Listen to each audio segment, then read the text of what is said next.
Welcome back, ladies and gentlemen, to a special episode of the Hard Hitting Sports Podcast. If you're listening to the BBB podcast, that's going to be Tondo, Jake, and James on the other side. Obviously, Hard Hitting Sports Podcast, me and Jack doing a joint episode. We're going to do a special mock draft edition tonight. So let's just go round table, introduce everyone. Let's start with Jack. Jack, how are you doing, my friend? Doing great. Celtics are the balls going to the NBA Finals now with Chris Middleton injured. Yeah, Jake, I saw you raise your eyebrows there a little bit.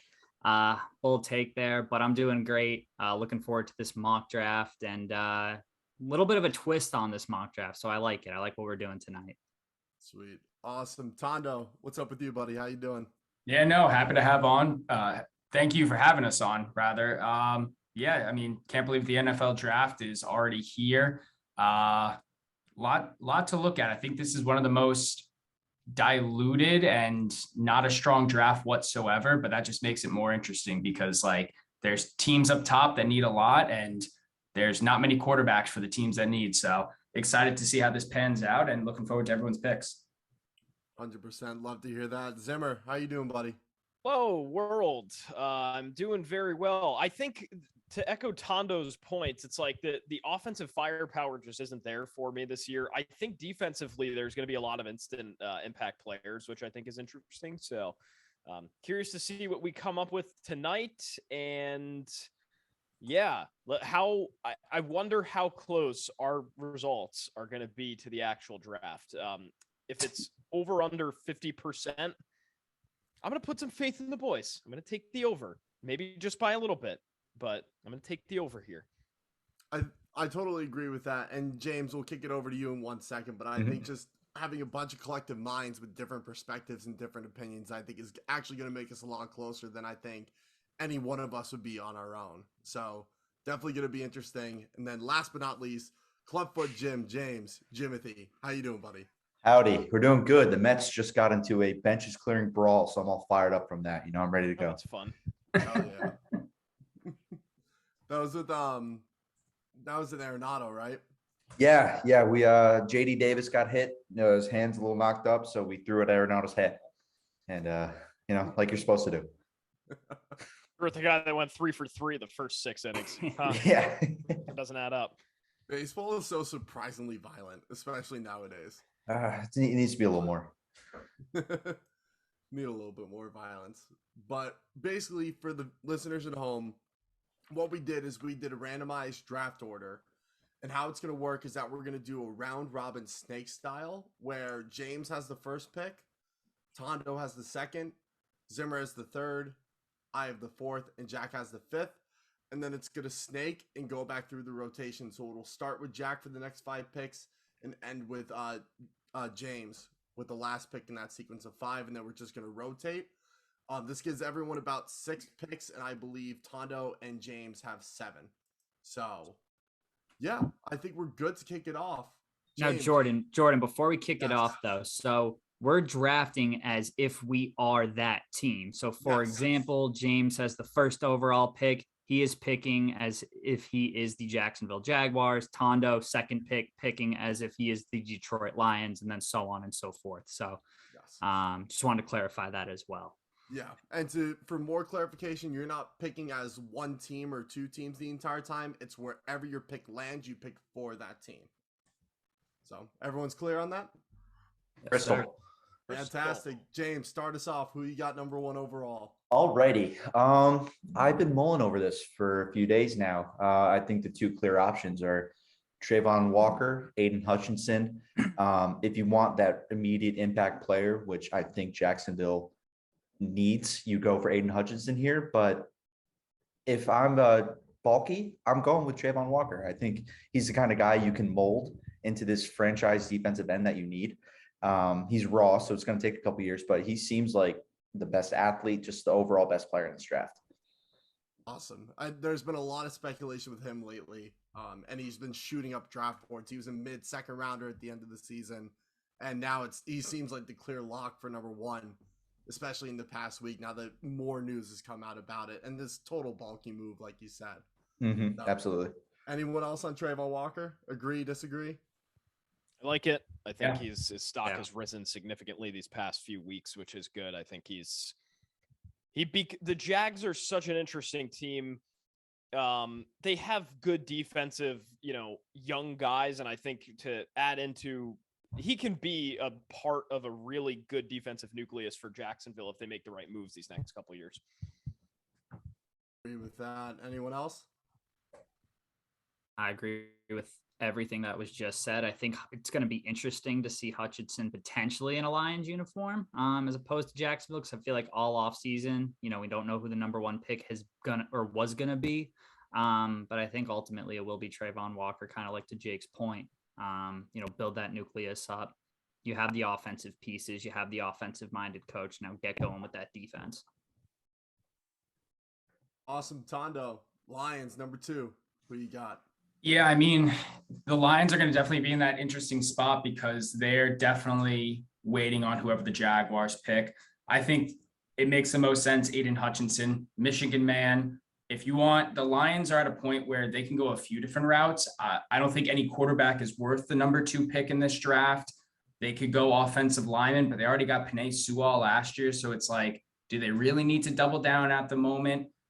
Defense is always a strong spot. So if Trayvon goes 1, Aiden is number 2. But it is funny how since the season ended, how many different guys have been tagged to 1 and 2, because, at one point it was Kayvon Thibodeau and Evan Neal, and now it's Trayvon Walker and Aiden Hutchinson. So it's a total crapshoot, but I like Aiden at the 2 spot. Love to hear that. Anyone else disagree with Hutchinson at 2? No disagreements. I'm a big fan of the Michigan guy stays in Michigan narrative going on here. I think Asses in the seat. That's yeah. what the Lions need. Asses in the seats. Absolutely, That's yeah. a really good point. 100%. Very good business perspective there. Asses in the seats. That's a great way to put it. I personally think Hutchinson's the best defensive player, but I totally get why he would slide to the Lions, and they're going to get an absolute stud in that defense. Zimmer, Texans. This is the part of the draft. It can go in any direction. 1 and 2 is almost locked in. The Texans, whatever they do, is going to shake up the rest. So Zimmer, shake up our draft. Who do you got at number 3? Oh, we're going to shake some shit up at pick 3 here, fellas. The big debate is that everybody's talking about is Sauce Gardner versus Derek Stingley as who's the first cornerback to go off the board with a team like Houston, who needs absolutely everything. Like, there's not a position that you look at and go, they don't need that. They need everything they can get. That I don't care that Davis Mills had a couple good games, and apparently he's a quarterback of the future there. Texans, if they are smart, I'm of the opinion they will go Derek Stingley here, or should. And that's my pick here. I get the injury concerns. I'm not buying him, though. Stingley looked great in the combine. He had some really good numbers, turned in some good 40-yard dashes. Would have went top 10 at minimum, fellas, before his injury. I think he's one of those guys that he's quick, he's speedy, he matches up receivers well. Immediate impact player, has the potential to have a long career in the NFL. Derek Stingley at number 3. Love that pick. Anyone else? Any feedback on that? That seems to it seems to be where he lands. But again, the Texans are another one where it's like they could bolster the offensive line. They could bolster, the defensive line. I don't think the quarterback's the right play either. So Stingley is a good spot. Awesome. I think sorry. I was just sad. I'd be willing to bet my life savings that the Texans with this number 3 pick go defense. Mm-hmm. Yeah, I think so. I mean, they just need so much help everywhere. Like, I don't even know. And really, no matter who they pick at 3, it's a good choice. Stingley, Sauce, Kayvon, even I don't personally like Jermaine Johnson, but a lot of NFL scouts do. Like, even him at 3 wouldn't be a bad decision. Or Kyle Hamilton. There's a lot of ways they can go. But that would shake it up. I got Jets at 4. I've been hearing this name a lot. I don't think they need it, but it looks like they're going to get rid of Mekhi Becton due to injury concerns and not showing up to camp in shape last year, and they already want to move on. I think they go Ike Ekwonu from offensive tackle, one of the best in the draft. Charles Cross, Evan Neal, both great offensive tackles as well. Trevor Penny, another name up there. A little bit more aggressive than anyone else in the draft, but Ikem's a huge body, can run block really well, just needs to work on the pass block game, and an offense like the Jets that's looking to get younger, this is the guy you want on your team. Regardless if you keep Becton or not, you can play them on opposite sides of each other. I think that's where they go, just based on Joe Douglas absolutely loves him. And yes, they have other needs like receiver, defensive back, possibly running back in other parts of the O-line, but they do have another pick, and pick 10 for that exact reason. So, any feedback on that? Any thoughts? Where else they could go with the number 4 pick? I just hope that the Jets, like, that it finally works out for them. And sorry, I should have let the Jets fans speak first, Jim. So it's all right. Yeah, as the resident Jets fan, I mean, I'd be over the moon with Icky here. I would love Kayvon here. It's just, yeah. I mean, I'm not in the belief that Becton is necessarily on the way out. I think, Joe Douglas, this was his first ever pick, Joe Douglas. So he's going to see it through with Mekhi Becton, at least in my opinion. But yeah, I mean, having a franchise left tackle and Icky eventually go and play right tackle, I mean, that's an offensive line that's good for the next 10 plus years. And that's fantastic. Love that. Anyone else? Maybe Sauce Gardner. Yeah. He's been tied there. Jermaine Johnson, his name has been also thrown out, but again, they have the 10th pick. So I think whoever, still kind of falls back, because we're getting to that interesting point of Panthers, Falcons, Seahawks, what they do with those picks. Do they trade out of it? One of those guys probably will land in their lap. All gas, no breaks, baby. Jack, round out the first 5 picks for us. Who do you got going to the Giants? So this is a tough one. Giants, again, with the 7th pick, could go in a lot of directions. This could definitely be a pick that they trade back. They could trade that 7 pick. I mean, obviously they can keep both picks. I really do see one of these picks getting moved ultimately. But you took my guy Icky at 4. So I'm going to have to go with my next option, which I have for them, which I've seen him sliding down draft boards, but I'm going to have to go with Evan Neal, who we said who was at the top earlier this year. Been playing against SEC competition for the last 3 years, ultimately blocking for guys like Najee Harris. Been going up against guys like Jordan Davis, who we're probably going to talk about later in this episode. So I think the Giants go in the offensive line direction, especially if they do keep both picks. I don't know what you got at 7, Jordan, and we'll get to that soon, but, could build up both the offense and defense with, 2 of the top 7 picks in this year's draft. Yeah, I personally think Evan Neal's the top 2 player in the draft. Sorry, my cow's going off in the background. Cattle. No, but Evan Neal is the most complete pass blocker, run blocker in this draft, and the Giants getting him at 5 is an absolute steal. Yeah, I second that for sure. Tondo's happy about that. Yeah, I mean, I wouldn't be mad with any of the offensive line picked. I have Evan Neal as 1. Everyone's very bullish on Charles Cross. I mean, again, we'd be happy with him too, but if Evan Neal is there, it's like he offers the protection for Daniel Jones because he let 1 sack up the entire season last year, single digit in his career. And then he also helps the run game, which Saquon desperately needs in order to be productive like he was his first 2 years in the league before his injury. So I think Evan Neal's the smartest pick there. But it is interesting how you say, like, if they'll move out of any of the picks.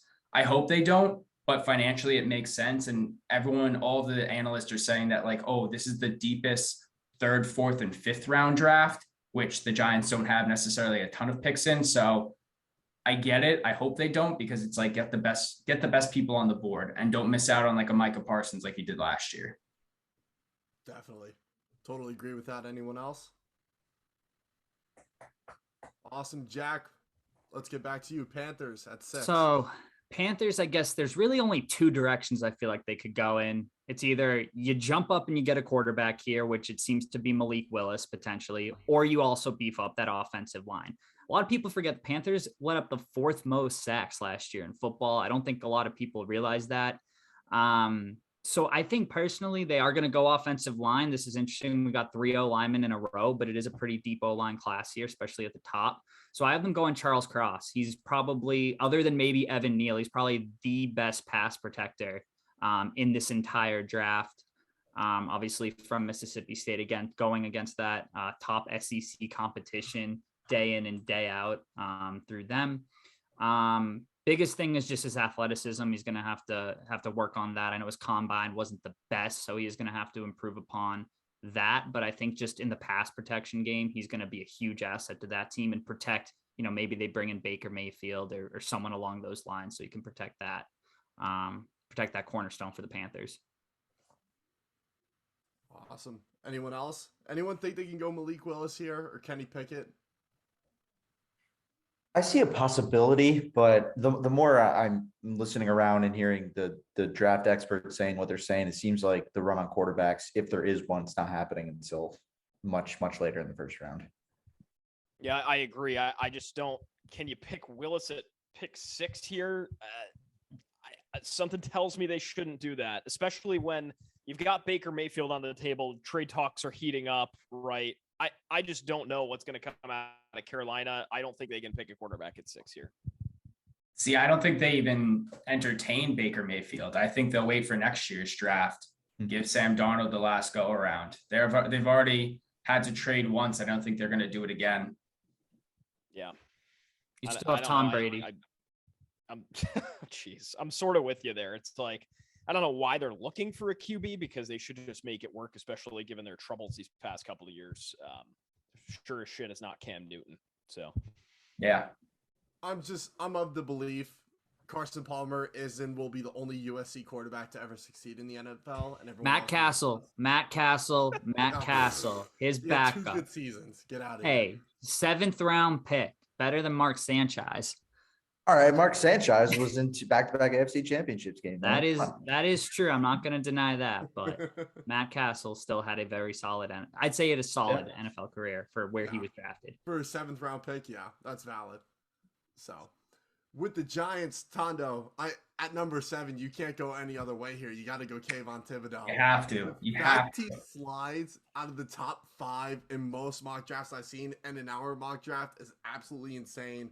Kayvon is an absolute game breaker. He does have some technical things to work on in terms of pass rush moves and not sticking with the bull rush and long arm all the time. He needs to add a rip. He needs to add a ghost move. But with the skill he has right now and the size he has and his athleticism, he is the clear-cut prototypical edge rusher you want in this class. Pair him up with Ezekiel Ojulari on the other side, and that's a nasty edge rushing tandem that you're going to have in New York. You beef up the O-line, and now you beef up the D-line. Kayvon's an absolute steal here. 100%. He's a 10 sack minimum guy.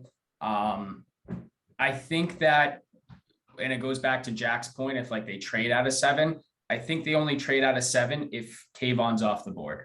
Mm-hmm. If they know like the Panthers are not going to grab him and no one's trading up to 6 to grab Kayvon. I truly think that. Yeah. I don't think so either. I think Kayvon, if he's there, that's the pick. And I agree with you. If he's not, trade out. No reason to keep that 7 pick. Beef up for this year or later in this draft. So, anyone else? I think you're spot on with that. Zimmer, Falcons, who do you got at 8? Oh, baby. The Falcons. Where do we start with them, too? That's a team that's without a quarterback for the first time since 2007. Or without a clear-cut starter anyway.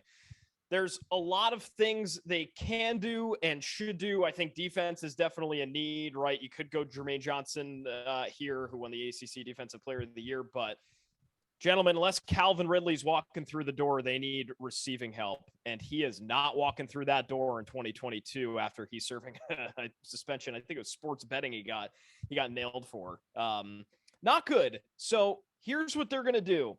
They need a guy that can make big plays and be the cornerstone of whatever quarterback they're going to go with, whether it's Marcus Mariota or somebody else. And I think Drake London from USC is going to be the guy to do it. I say he goes first.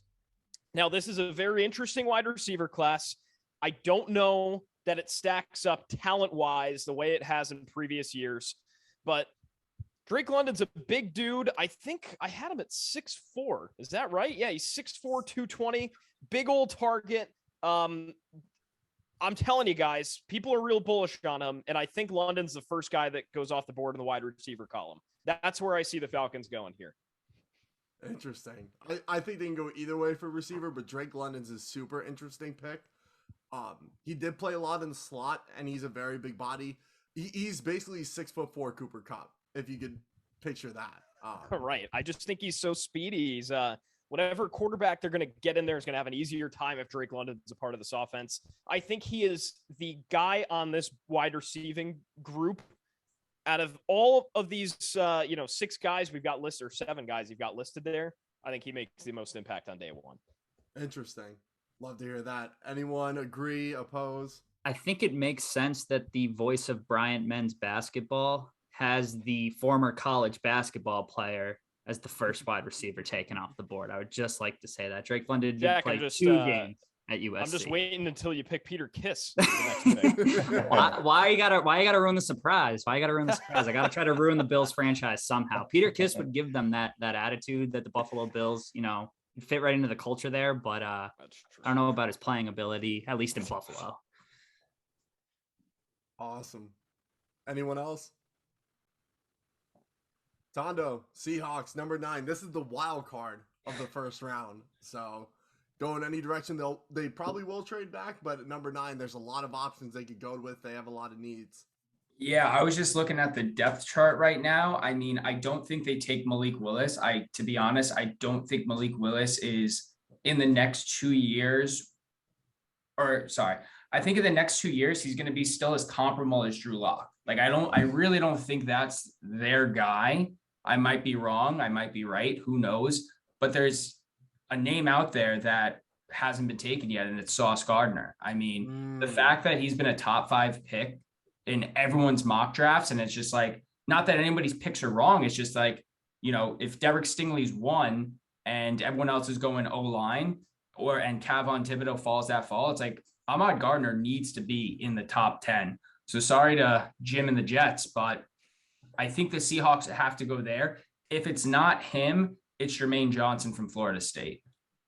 So it's really kind of dependent on, which defensive position they'd rather upgrade. I think the secondary, because it's Jamal Adams has not been their guy. Granted, he's a safety linebacker hybrid.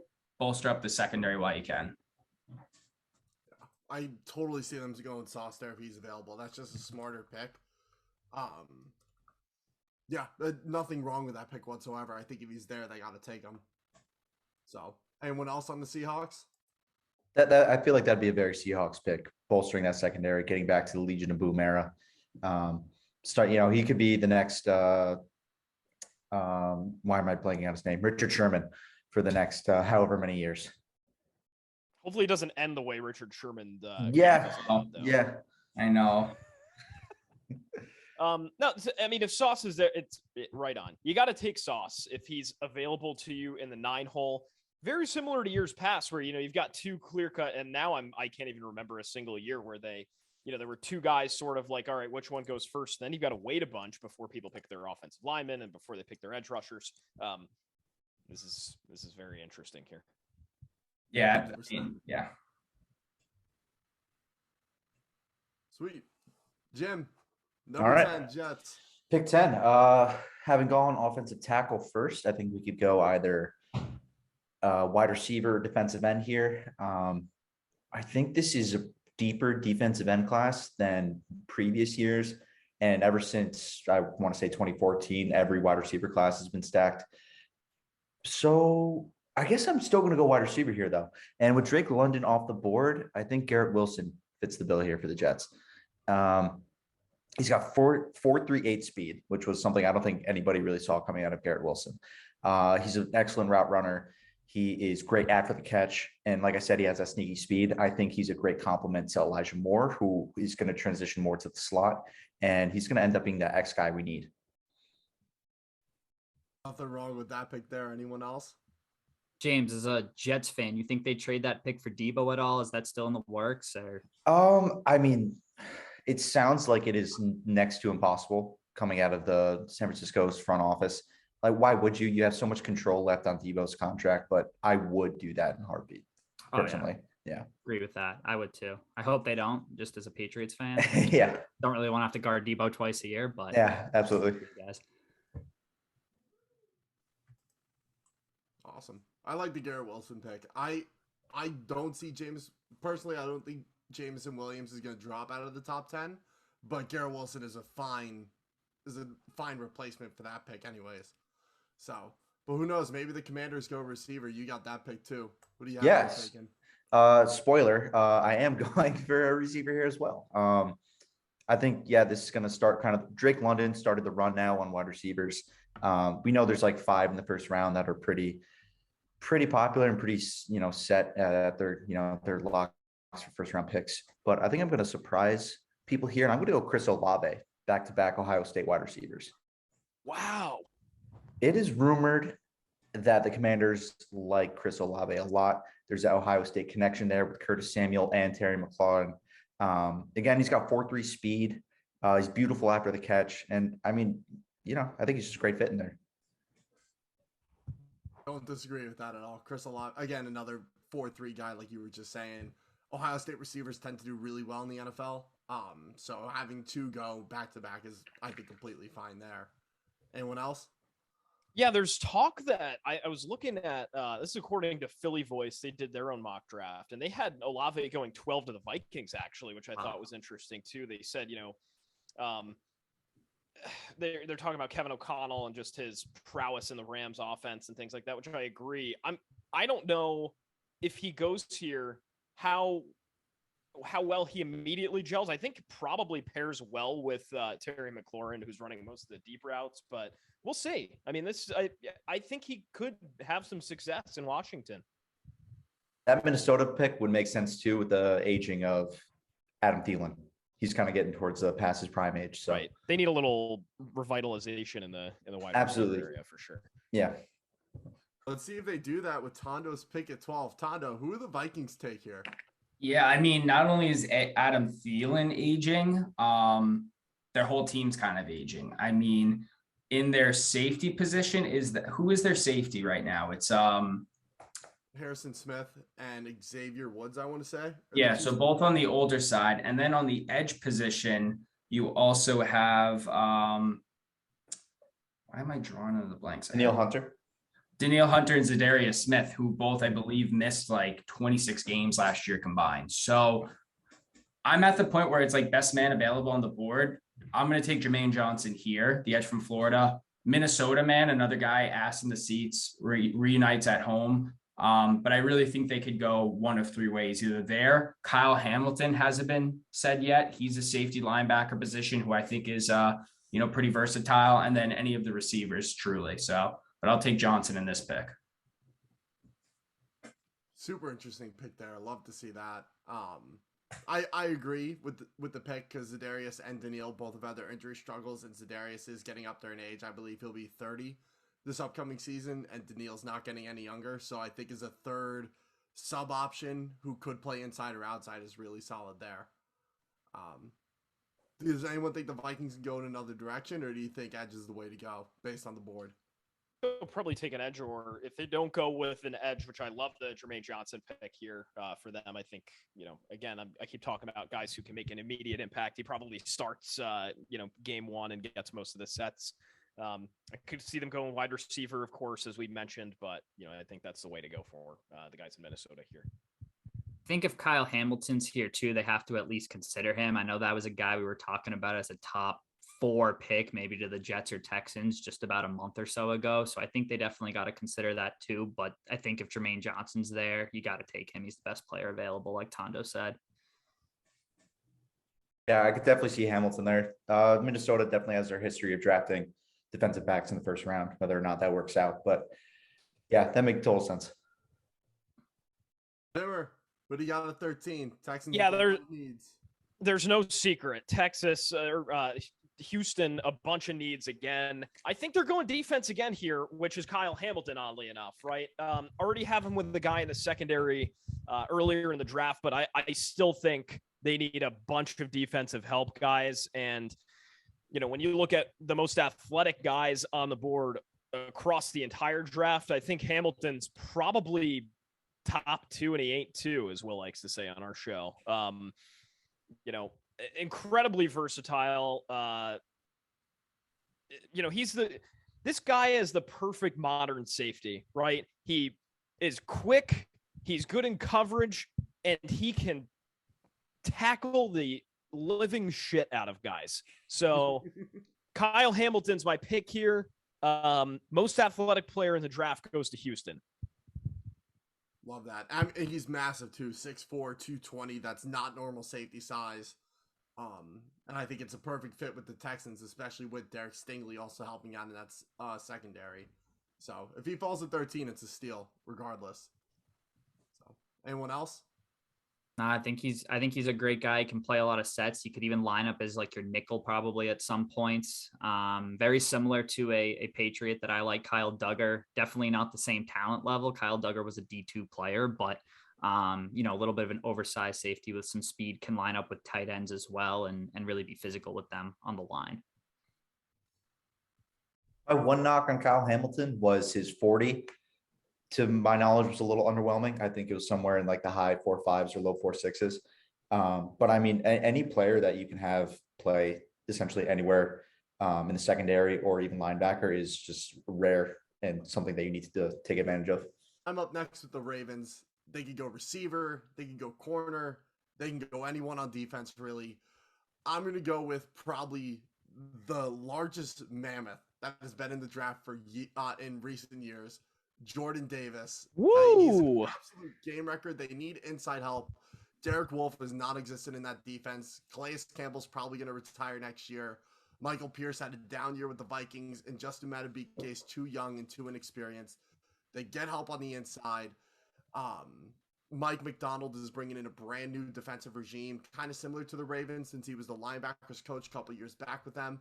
So I think having someone like Jordan Davis who's fast enough where you could put him on a tackle, but also big enough to clog holes in the middle as a zero tech on the center, he's going to be an absolute game record for them. Obviously, they could go receiver here with some more bigger names up there, but I think their bigger need is on the defensive side. And I think Jordan Davis is perfect there.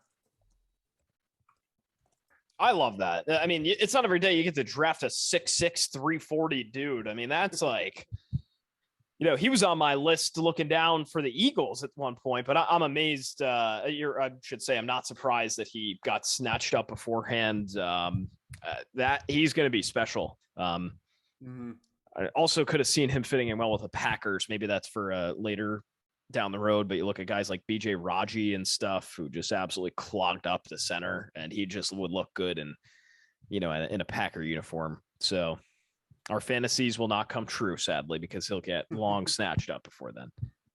Yeah, he's absolute stud. So the Ravens are going to absolutely love having him there. Anyone else think Ravens can go in another direction with that pick? No, that's a good pick. Yeah. Jack, back-to-back picks. Eagles. That first pick, you actually took Jordan Davis for me. That was going to be my pick. And then Chris Olave went early to the Commanders, so that was my second choice. So I had my third option here, which I'm surprised he's actually still on the board. Gonna go third year in a row. Eagles draft a wide receiver. Jordan, you guessed it, Jamiston Williams. I think he fits in well with the Eagles. Everyone also forgets he plays special teams. He was the co-special teams player of the year in the SEC. So Eagles have had luck with that with, what was that guy's name? Deshaun Jackson, I believe.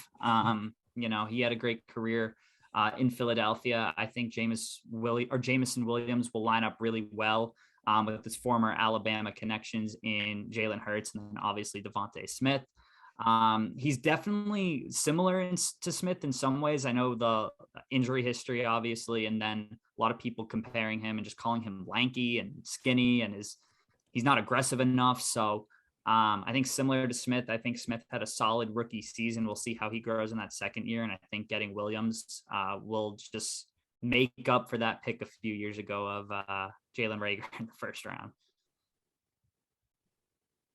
Anyone else? Thoughts on that? Well, hopefully it's the right pick for the Eagles, because I feel like every time they draft a wide receiver, it's the wrong one. So, yeah. Boy, they went away from Justin Jefferson, and it was one the year before, I believe. So, yeah, fingers crossed for the Bird Gang. Agree with that. Yeah, I think Jamison's the right pick there if he's available. It's Devontae Smith and Jalen Waddle. If they had a love child, it's Jamiston Williams. Yeah. So I think he's got the route running prowess. He's got incredible speed, great hands, great catch radius. He's the best receiver in the draft, in my opinion, even over George Pickens, who I've been harping about all offseason long. But yeah, that's that. Jack, with the Saints, who do you got them taking? Saints, again, couple directions they could go in. I think I was about to say Jamiston Williams, but Jameis Winston is the guy there, at least for this year and hopefully next year for his sake. So I have them going offensive line as well, offensive tackle. Trevor Penny from Northern Iowa. I think he'd be a great fit there. They need help replacing Terran Armstead, and with that rugged offensive line. I think Penning fits in really well too with that Saints kind of that old school Saints style. I know Sean Payton retired, but he's really one of those ground and pound guys, can open up holes for Alvin Kamara, Mark Ingram, and be, an asset in the pass protection game as well. So especially with just the amount of O linemen in this draft that we've done off the board, I think the Saints aren't going to pass up on that. I don't think they're going to jump to a quarterback either, the way that we've shaped up this draft. Anyone thoughts on Trevor Penning overall as an athlete or the pick itself? That's interesting that there's a lot of O-line talent this year, which, there's some that have Penning going in the second round. Some have him going as high as 15. I don't know. I don't really know what the right direction is as far as O-line goes. This is a notable pass on Tyler Linderbaum, who is a center. They would have to move some things around, but just something to keep in the pocket here. We'll have to see where it is that Linderbaum goes. Best center in the draft by far. But yeah, I think it's also something to be said about having to take a guy out of his natural position, make him play somewhere else. And they just recently drafted Ruiz, who I believe is a natural center as well. So, but you never hurt with any O-line pick because you just need the depth. Exactly. And there's a lot of times where guys move positions. One of the guys I have on my board up here is Tyler Smith.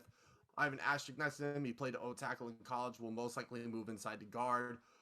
They could go with him. He's an incredible run blocker, just needs help on the pass side. But Trevor Penning, I think everyone, if he's available at 16, I think every mock draft has the Saints taking him at 16. They need left tackle.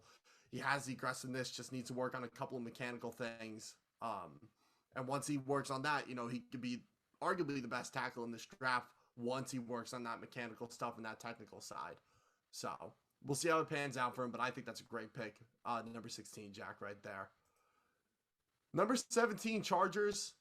All the guys that I would have picked for the Chargers by now are gone, except for one guy.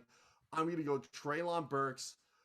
Absolutely. I don't know how he ran a 4.5 40. When you look on the tape, he burns past defenses. There's a clip from Alabama. He runs away from half the DBs when they're about a yard or two ahead of him and they're ready to close on him. He's a big body receiver. It's like DK Metcalf and Deebo Samuel had a love child. This is what Treylon Burks is. Just can gun downfield, but also can take jet sweeps to the house.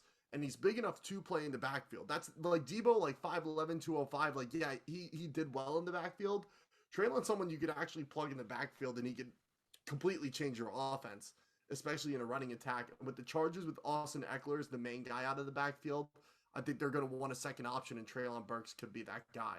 So I have them going there, especially with Keenan Allen getting up there in age. And then you have Mike Williams, who they did just ink for a big deal. He's really only had big 2 seasons since he signed there or got drafted by them 5 years ago.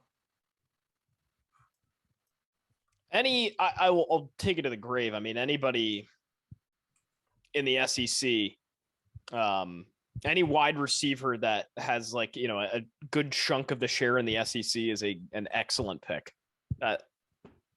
Just maybe a bias of mine, but that's an excellent take from the Chargers right there. And not like they needed more offensive power, but they've got it. So fuck it, why not? And they beefed up on defense of free agency. So really, what's the point of going defense at this point? They're gonna be I feel like I've been seeing since the beginning of these 2022 mock drafts the Jordan Davis to the Chargers marriage kind of in everybody's predictions. So it'll be interesting to see if Jordan Davis does go higher. where they decide to go, because they do seem like a pretty complete team. Maybe a little more help on the offensive line, and obviously adding another offensive weapon is not a bad thing. I mean, they're going all in, and it's cool to see. So maybe offensive line's not the wrong way to go there too, just to protect Herbert and give him the protection he needs. I don't know. I can see them going that route too, but just to add another wide receiver into the mix, why not? Burks is an excellent take there. I think with the board the way it is currently, as we have it mocked out, I would not take an offensive lineman with number 17 here, just because I think there's a big gap between the top guards and the top tackles. That's a good point. Yeah, you never know. Obviously, I mean, we'd like to think we'd be 100% accurate, but most likely not. So something could fall. Hopefully something does fall for them, but obviously, like you said, in this case, I think Treylon's the fine pick there. Absolutely. Zimmer, Eagles, who you got? So Jack takes a wide receiver in Williams just a couple of picks ago. So they get their receiver in the first one. And now they get somebody to go, opposite side of the field as Darius Slay. I'm going with Andrew Booth from Clemson here at the number 2 cornerback for the Philadelphia Eagles. Booth is a guy that you sort of gravitate to for his energy, right? He's competitive. He's, he motivated his teammates a bunch at Clemson. He was, I think, he might've been a defensive captain at Clemson this year, but still it's like, people are gravitating towards him because of it. He had 3 picks last year. I think he would fit in very well in Philadelphia, who responds well to positive energy. So I will take Booth for Clemson, or from Clemson for the Eagles here. Anyone thoughts on Andrew Booth? My favorite thing about Andrew Booth is when you look at his profile on NFL.com for his draft profile, they compare him to Jackrabbit Jenkins. So I love that. Love it. Good little Janoris Jenkins comparison. Love to see that. Anyone else thoughts on Andrew Booth? I think it would be a great pick, though. If they do go offense first with that 15th overall pick, they do need to beef up the defense a little bit. We're exposed in that wild card, the beginning of that wild card game, at least against the Bucks. So especially with Dak and all the weapons that they have in Dallas, I think that would be huge for them to beef up that defense. Definitely. Yeah, I mean, if the Eagles finish this round with a wide receiver like Williams and a cornerback like Booth, I mean, I think that's an A or A- first round, or maybe even an A+, depending on how they pan out this year. The one thing I'll say about Booth, there's probably 3 guys that are going to go in the first round, or like our clear first round picks that I'm not sold on yet. Jermaine Johnson's one of them. Trevor Penning's number 2. Andrew Booth is the 3rd. I think out of all of them, Andrew Booth is the one who I think could end up surprising me out of all 3, and end up being actually really good and arguably could be one of the best corners out of this draft. When I watch him, I think you benefit more in a slot / strong safety, free safety type role. But again, that's based on, where he's making plays. Obviously, he makes an impact when guys aren't throwing his way, and that's what a strong suit is. But when he's getting thrown at, I see him more as a safety type player rather than a corner. So hopefully he proves me wrong. I think the Eagles going Booth here is a really solid pick. So. Anyone else? No. Tondo, back to the Saints. Surprised Willis fell this far, but I'm not going to take him here. If no one's him this high up, I don't think the Saints will either. My mind wants me to take Kenny Pickett's, but my heart's going to tell me to go with the Tulsa O-lineman Smith.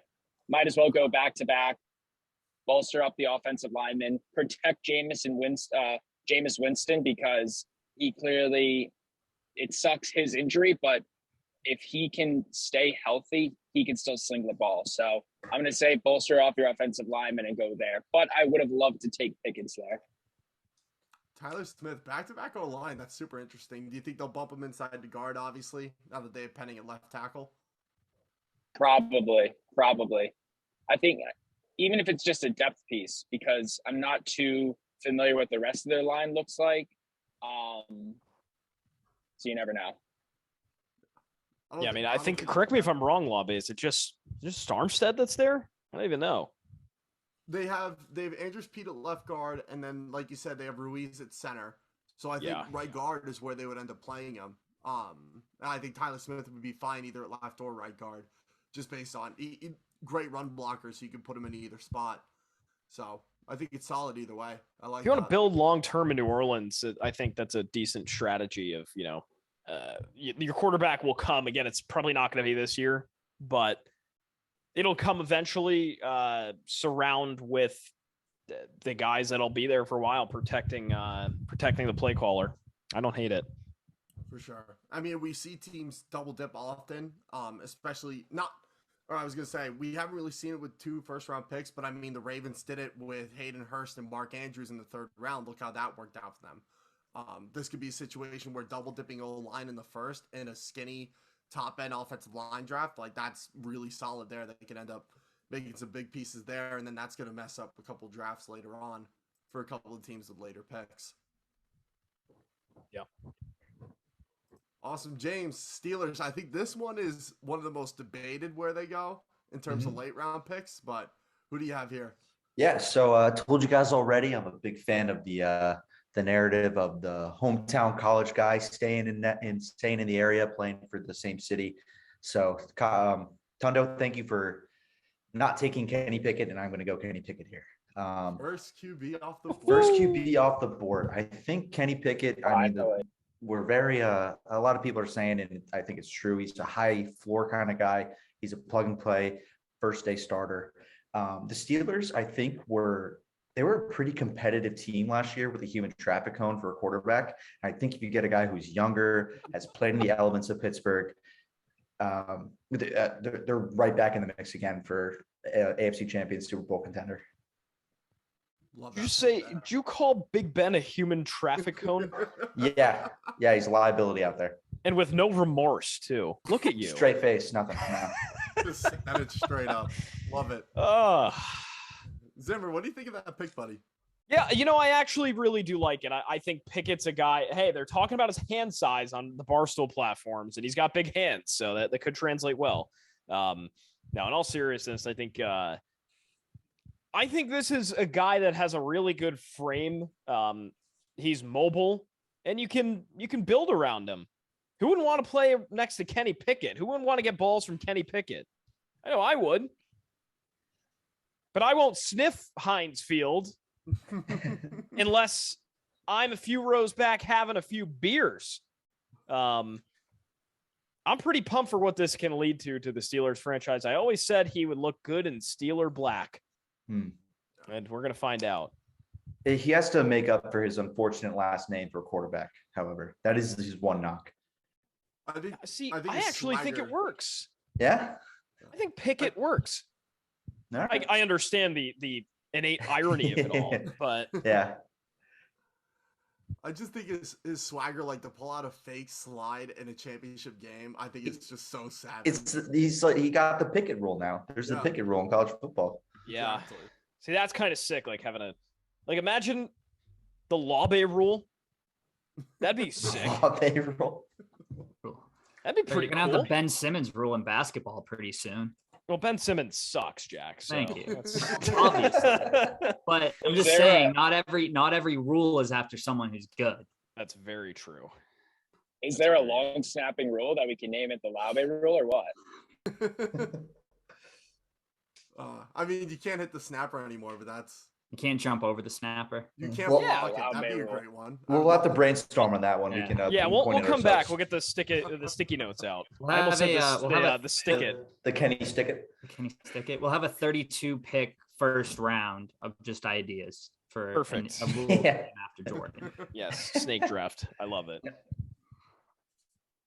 Speaking of snake, James, snake's back to you. Who do you have the Pats taking? You might make Jack upset here, depending on who you take. And me.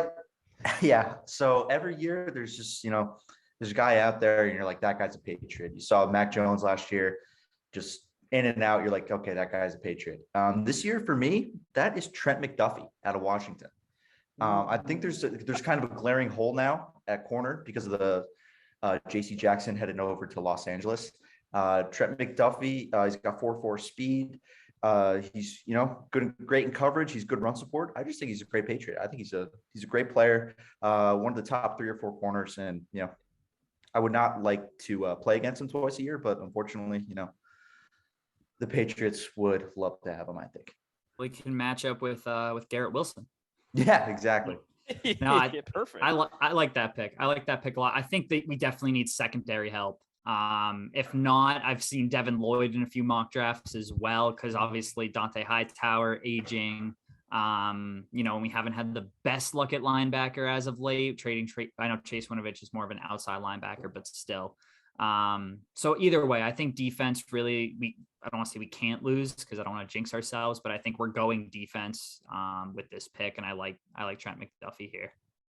Yeah, I like McDuffie a lot. I would have liked to see them take Lloyd, and I kind of secretly hope they do. He's just like such a Belichick guy.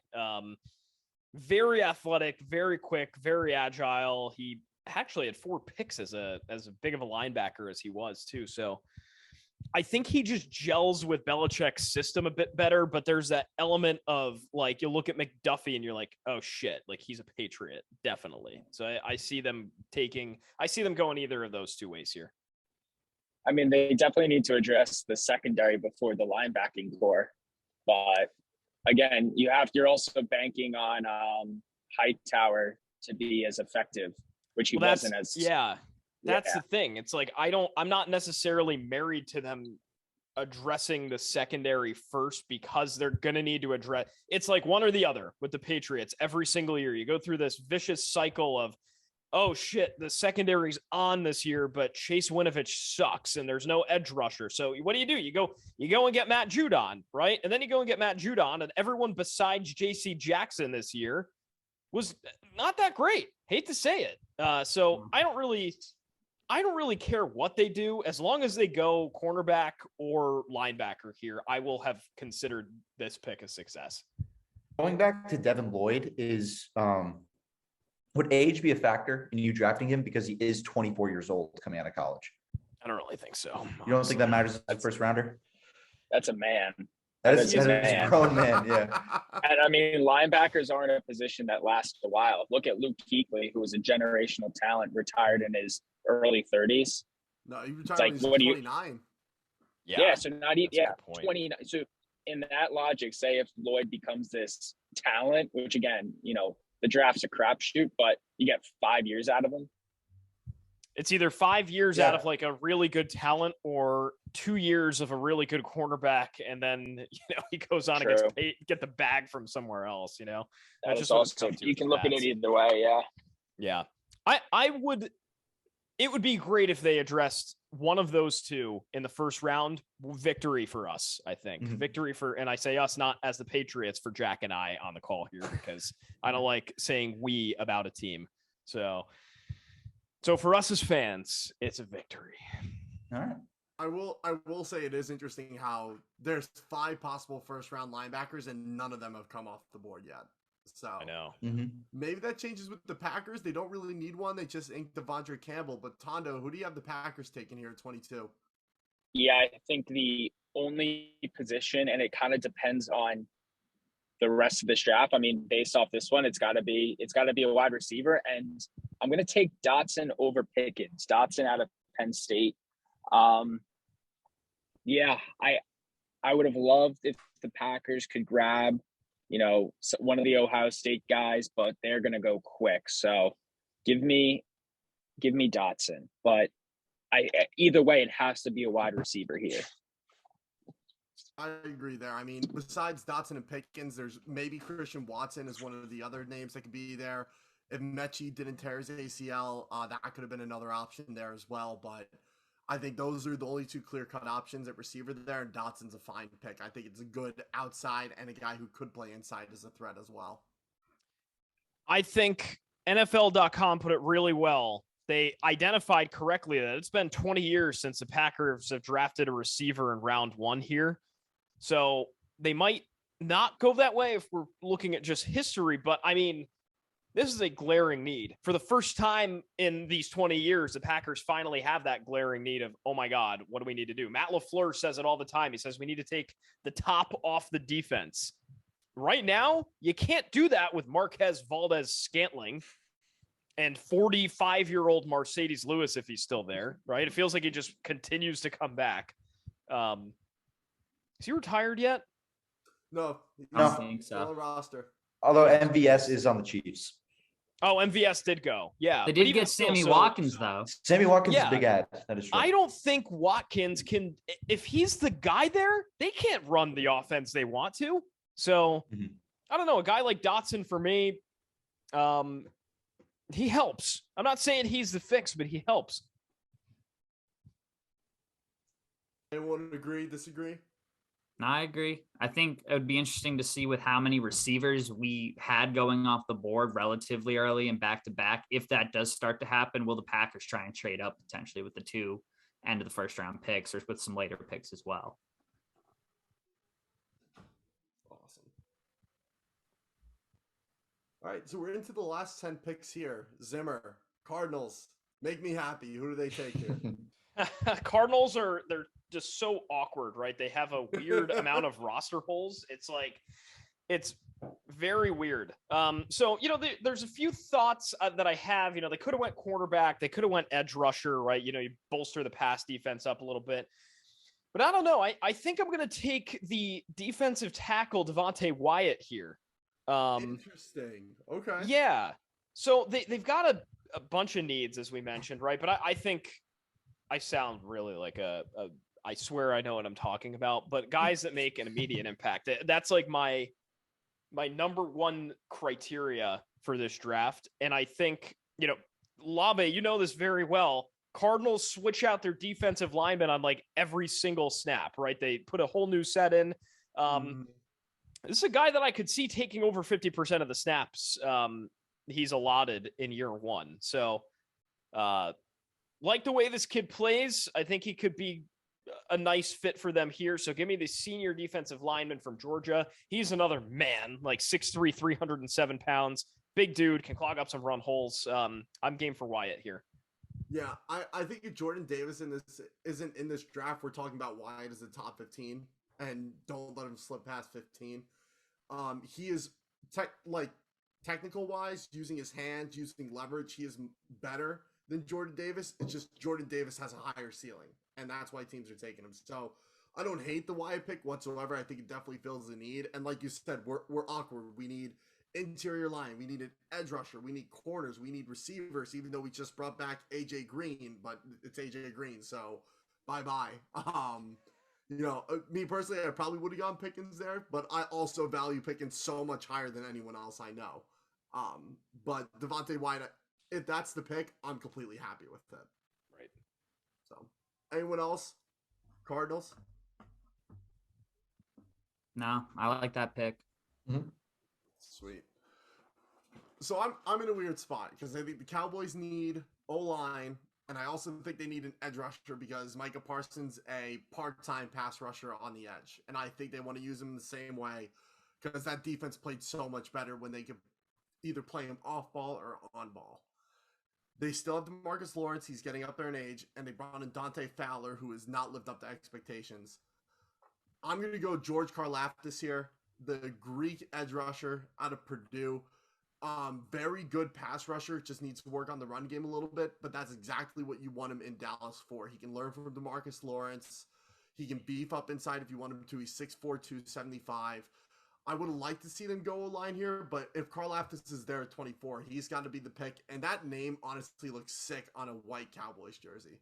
I was about to say he looks like a guy that would just do really well in Dallas.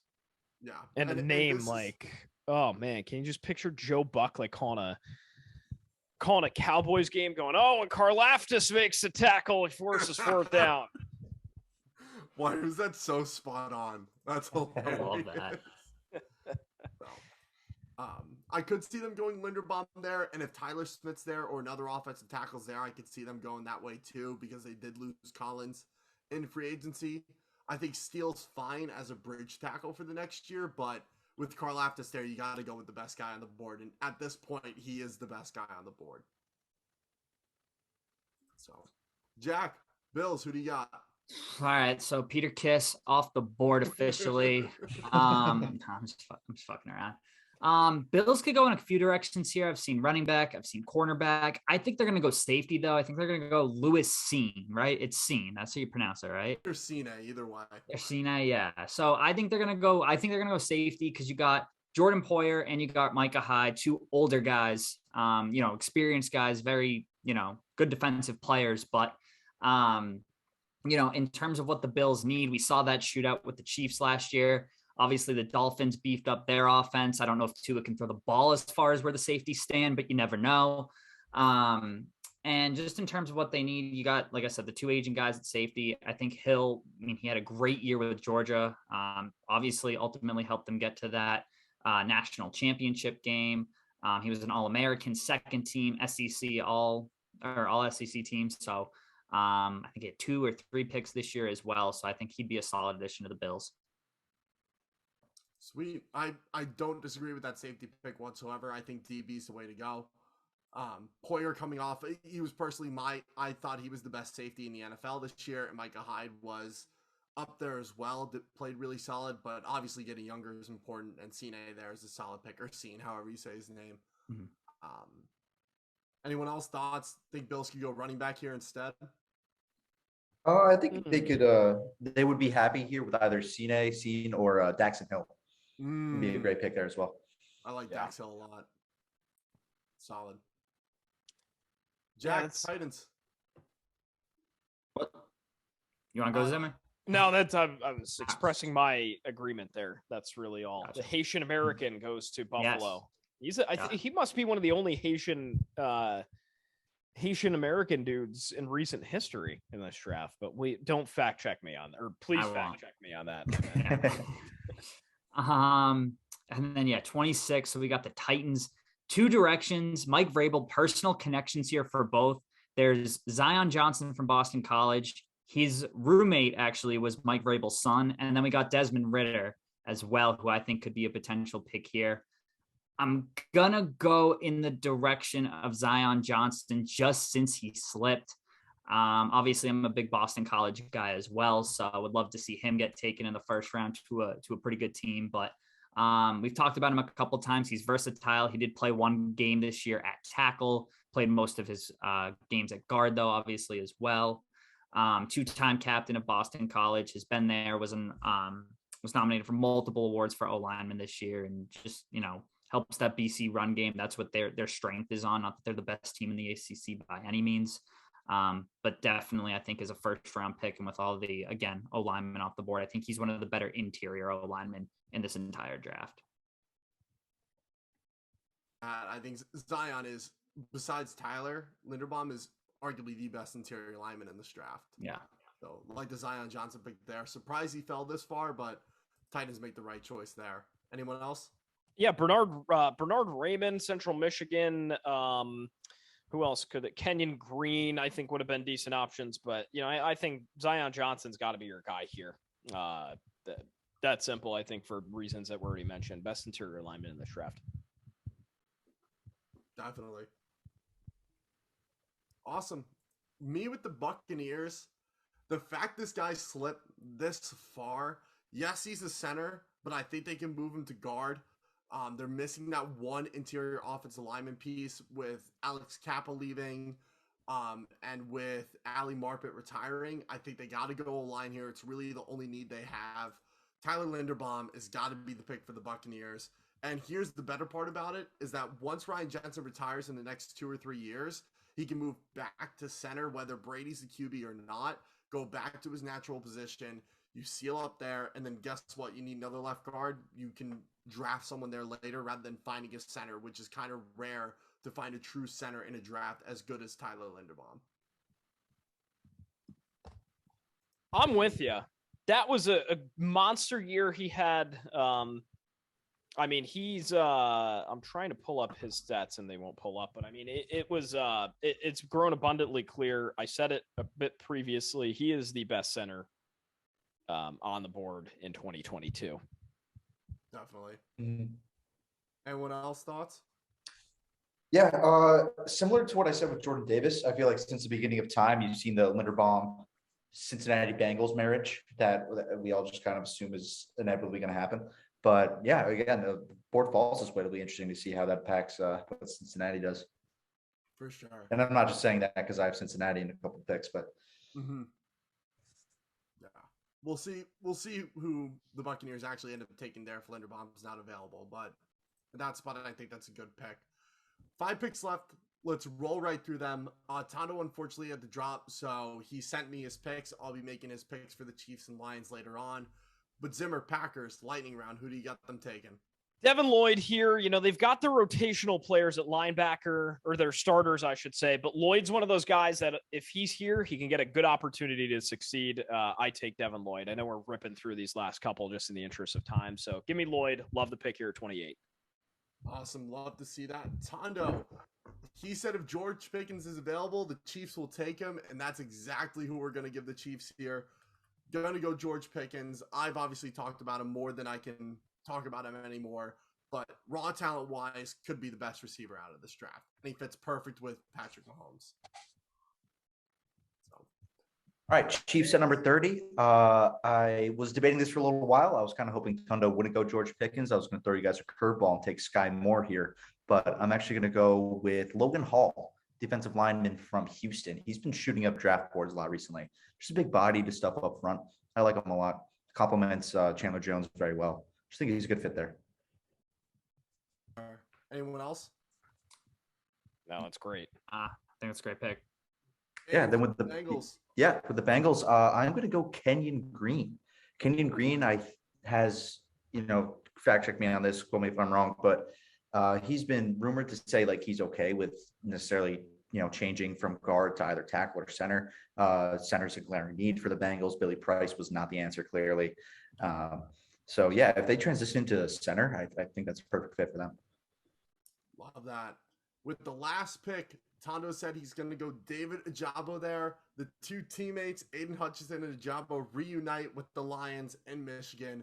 That's actually a really good pick if he ends up being there, and there's not really that much receiver talent there. But that's going to round out our draft, starting with Trayvon Walker and ending with David Ojabo, edge rusher to edge rusher. Only one QB taken the entire first round, which is crazy to see. Much different than any mock I've done. We got a couple minutes here. Zimmer and James, thank you guys so much for hopping on with us. Thank you guys. Of course, yeah. Thanks for having us. James and Zimmer both kind of, meshed together for this idea of doing round robin and the snake style. So appreciate both of you for coming up with this idea. Def made it interesting for a lot of different picks we had. But any last words from either of you?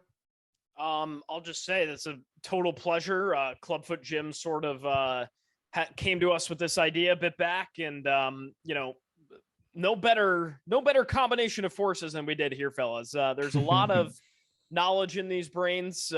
We may have surprised how much we do know about this sport, but this was fun. Yeah, really excited for tomorrow. Hopefully we can keep this going for years to come, and had a great time. And thanks for having us on, guys. Jack, you got anything, bud? Real quick, James, I don't know if you're a basketball guy. Jake, I know you're just a big sports guy like me in general. What's your NBA Finals matchup and who you got winning it real quick? I started off with the Bucks and Suns rematch, but now I'm all about the Suns and the Celtics. That's my pick. That's been my pick since February. Yeah. So. Yeah, I'm going to hop on the bandwagon. Suns Seas. Keep it simple. Let's do it. Yeah. Let's do it. I think the Suns win, though. Ooh. It would be a tough series. It would be a tough series for me to watch. Suns win that 1 in 6. 6, yeah. I could agree with that. I don't know. The Celtics, I think, going to throw it out here now because I don't know the next time we're recording, Jordan. Bucks Celtics, winner of that wins the NBA championship. I think that is the NBA Finals matchup right there. Second round. All right. Heard it here first. Yep. With that being said, thank you guys so much for hopping on. Enjoy the draft tonight because this episode's going to be posted on Thursday. Hopefully our picks are right. Jack, I'm bringing back a blast from the past. Get Rod on the pod. Let's do it.